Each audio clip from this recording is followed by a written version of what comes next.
Kristy, thank you so much for inviting me to come and Thanks for being see here. Rutherford B Hayes Museum and Glad to have you home. here. Yes. Can you tell me a little bit about Mr. President Hayes and his personality? What was he like? So President Hayes loved nature and the outdoors. This Spiegel Grove here was kind of his happy place, we like to say. He loved Beautiful here. all I saw the trees bicentennial tree that was planted and- in 1776. Yeah.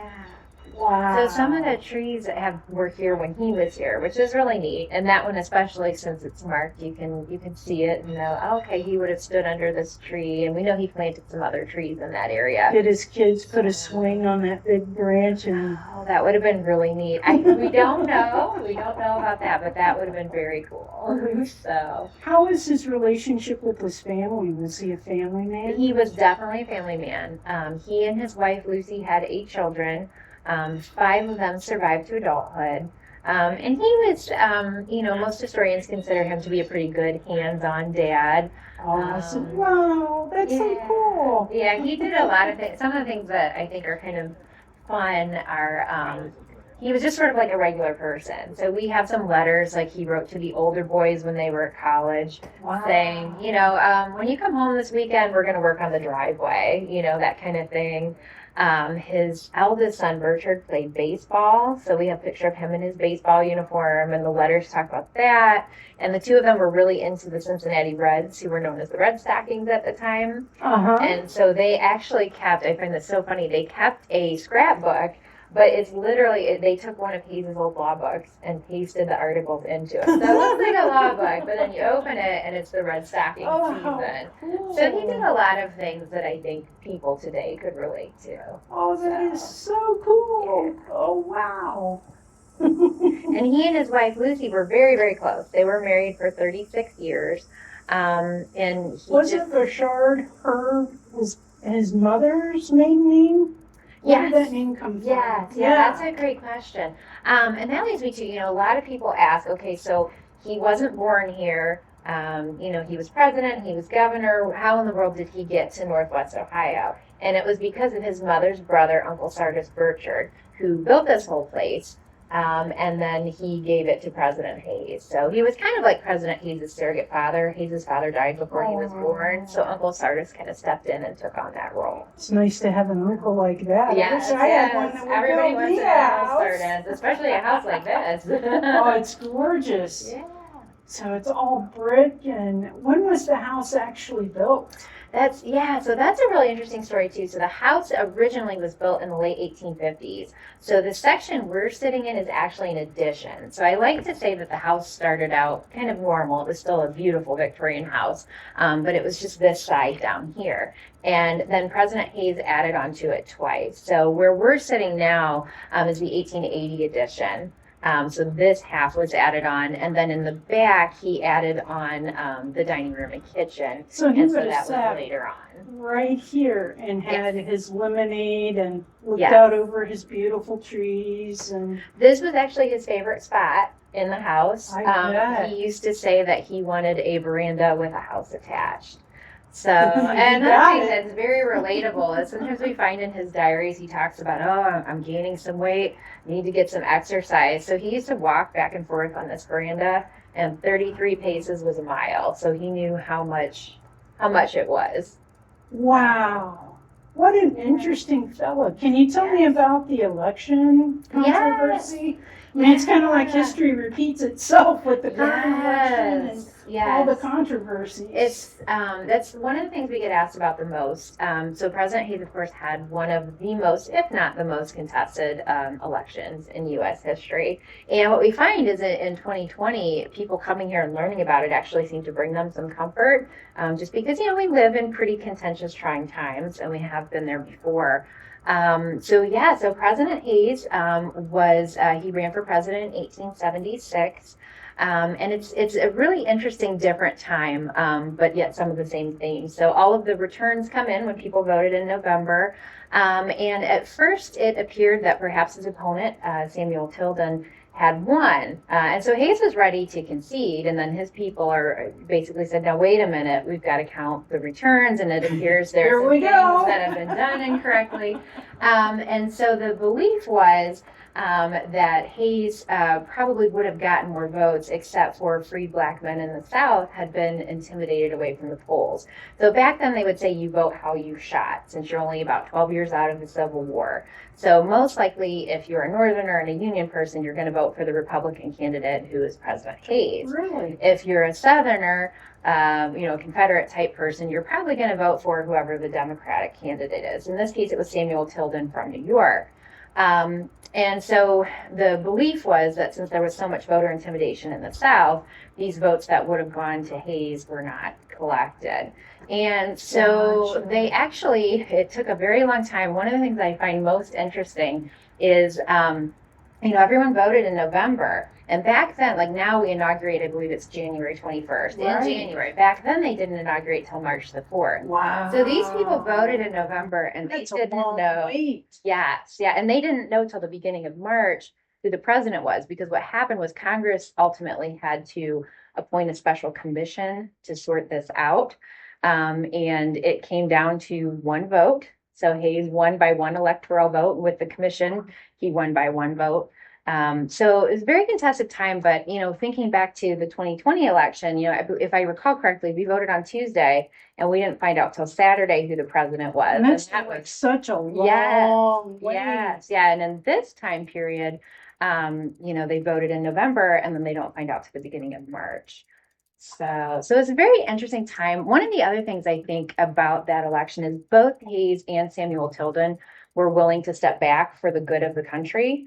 They both were willing to concede the election. And so when Samuel Tilden, he technically won the popular vote. Some of our gentlemen could learn from that. Yes, it's very interesting. That if you lose, you concede politely. Yes, yeah. So I just found that it doesn't so have to be a big fight over it. Yes. Yeah. So Samuel Tilden actually has a quote where he says, "I can retire to private life knowing I was elected to the highest office but had none of the responsibility." So something of that nature. So to me, that's one of the most fascinating things, is that both these men were willing to concede if it was for the good of the country. So I think that's very, very interesting. Another thing we do get asked about a lot, that we deal with a lot, is there is a common misperception that President Hayes took a deal called the Compromise of 1877 to become president. And we've done a ton of research on this. There was a historian, I believe in the 1920s, who wrote a book saying that this happened. Now we have the records, and we've also worked with the U.S. Capitol Historical Society. We actually had a workshop for teachers earlier this year on this topic. Wow, I bet that was a good workshop. Oh, it was amazing. I bet the teachers loved it. They did. Yeah, we had teachers from all over the country. It was very eye-opening and enlightening. And my son teaches at Northwood. Oh, nice. Okay, well, yeah, he should come to the next one we do. He does music, so okay. interested in time period music. Yeah, we do have a really nice music collection too. From the same and I know you have concerts right here on the porch. We do, yes. Have a big get together, and we do. So we do veranda concerts here where we have all different types of music. So this year we had bluegrass, we had ukuleles. We still have one more left that got rained out. It's coming up in September. Well, I guess it is September. It's coming up later this month. And we also have our annual 4th of July concert with the Toledo Symphony Concert Band. So that one brings in thousands of people. So yeah, the concerts are very popular. And this does that really help support the museum and it does, the house and the library, and keep it going? It does. It's we are really fortunate. We have a lot of people who donate to the 4th of July concert in order to bring the concert band here. And I think it's just whenever you can have free programs as well, it's an opportunity for the community to come and enjoy this resource. So we've been doing those for many, many years, probably at least 20 years, and people love them. So well, I will be at the next one just to watch it for sure. So I'm trying to think of other questions because I've got more that I had in my head. About the tour itself, how long does your tour last? And what will the people get to see that go on the tour? Sure. So we have a lot to do here. I So bet you do. the Hayes home, where we're sitting, is about an hour guided tour. Wow. So tours are every hour on the hour. Okay. So and all the hours are on our website. And then we also have the museum, which is 2 levels. We usually have 2 special exhibits. We actually have a special exhibit opening later this month. Nice. And so the museum is self-guided, and people always ask me, how long does it take? And I say, it can take as long as you would like it. If people come here and they're like, I have an hour and a half, usually I'll say, okay, we'll try to get you on a house tour and then go through the museum as well, with that extra half hour. Some people will spend all day here. It kind of depends. I could see that. It's a beautiful. I wish I'd brought a picnic lunch to sit out under the trees. There's a lot. Yeah, I saw lots of dog walkers. The park is available to the community to take nice walks. And yes, we're actually an official arboretum. So we have about 1,700 trees. And people come. I recognize some mornings I see the same people with the same dogs every day, which is really nice. So people can come and bring their dogs. They can have picnics. We have people come here to ride their bikes or play Pokemon Go. So it's nice. And we do tree tours and things like that as well. So we're trying to also promote the arboretum. I heard through the grapevine you guys have a redwood tree here. We do, yes. It's a Dawn redwood, and it's toward the back of the property. Wow, how big is that? Oh boy, it's very tall. I'm not exactly sure how tall. It's a little thinner. It's not. Sometimes you think of redwoods as the big California ones. So it's a little smaller, but not the real climate for them. Right. Which they're not going to grow as good. There are some unusual trees here, like that one, because President Hayes was really into trees and planting different species. So you got a tulip poplar? Yes. That came from Mount Vernon? Yes. Yeah. When did that arrive? Oh goodness. If I recall correctly, that got here in the 1980s. Okay. And that's at the back of the property, and it is really pretty. And it blooms. Right? Yes. Yeah. That's very neat. That's very neat. We have a tree here too. I'm not exactly sure where it is. That's from James Monroe's Highland. It's a seedling. So that one came a few years ago. So that one's still pretty small. And I heard you've got one from a survivor from the Oklahoma bombing. Yeah, it's that one right there that's got a little plaque in front of it. Oh, wow. So yeah, that one was really neat. As far as we know, we're the only site in Ohio, or maybe the first site in Ohio to have it. Northwest Ohio, we've really got a lot going on here. Yes.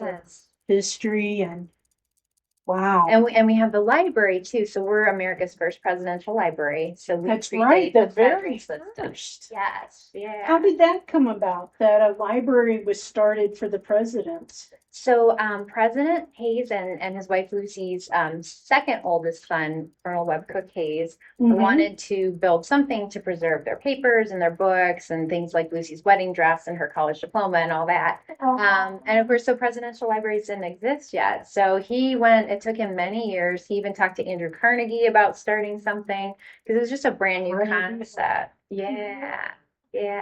So it opened in 1916 and we've been here ever since. It's expanded a few times, of course. So, well, when you get a chance, come out here to the museum, and there's a lot going on here, and I'll show you more a little bit later.